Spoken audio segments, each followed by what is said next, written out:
état d'esprit? C'est donc à vous, Marine Le Pen. Écoutez, je suis extrêmement heureuse de la manière dont se déroule ce second tour, parce que la réalité, c'est que le choix politique que les Français vont devoir faire, c'est clair. Monsieur Macron est le candidat de la mondialisation sauvage, de l'ubérisation.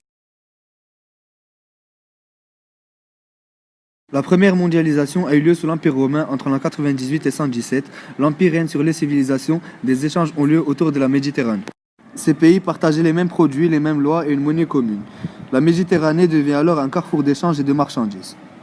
Vers le XVIIIe siècle, nous assistons à l'essor de la révolution industrielle marquée par la machine à vapeur et l'invention du télégraphe.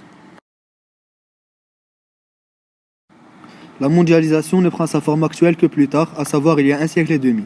En effet, la mondialisation a été dominée par un centre d'impulsion qu'est l'Atlantique, avec d'abord l'économie monde britannique en 1850. Et ensuite, avec les États-Unis qui imposent leur monnaie comme référence dans les échanges internationaux. Au XXe siècle, les principaux échanges se font par voie maritime grâce à l'apparition des conteneurs. Depuis les années 50, on observe une accélération et généralisation du processus, grâce aux institutions telles que le GATT, l'OMC et le FMI, qui viennent doper la généralisation du libre-échange. La mondialisation repose sur une mobilité sans limite des biens et des marchandises, des capitaux et des êtres humains. Elle apparaît comme un processus d'intégration des différentes parties du monde organisé autour des pôles de la triade. Pour les géographes, la mondialisation consiste en l'effacement des frontières et la réduction des distances. Grâce au progrès du téléphone, de la télé et d'Internet, le monde se rétrécit. Pour les économistes, la mondialisation désigne la globalisation. Elle consiste à mettre en place une économie planétaire qui rend les pays interdépendants.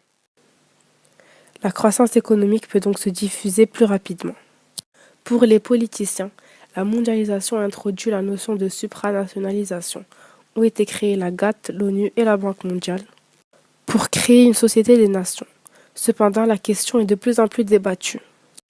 En effet, malgré l'effacement des limites et la facilité de l'échange, le fossé entre le Nord et le Sud est toujours présent et la pauvreté n'est toujours pas éradiquée.